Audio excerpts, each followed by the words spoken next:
Hi, this is Tom Hess, and I'm glad that you've come here to check out this video to learn more about the music business. Now, I'm going to assume that this is not your very first attempt in doing research on how the music industry works. You've probably read some books, or at least read some online articles. You probably talked to some musicians, and you probably have your own experience at some level already. Well, one of the very common mistakes that a lot of musicians and bands and artists make is that they do all this research on how the music industry works, but they never really understand how they, or in this case, how you, are going to be able to fit into that industry.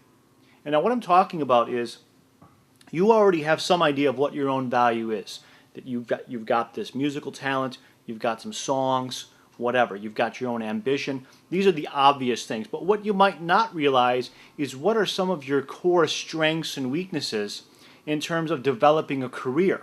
Now, this is very, very critical. And without a very clear understanding of where you stand with those elements, it's going to be very difficult for you to move forward and develop a successful long-term career over time.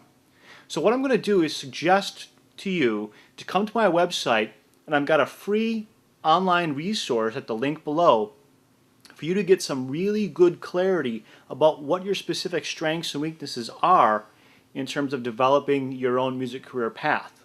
Once you take that assessment, I will personally give you some feedback via email regarding each question that was asked and how you answered each one. If you want to take it beyond that free resource, I'd be happy to work with you personally if you're totally committed and serious about this and you're willing to be totally passionate about this whole process throughout the future.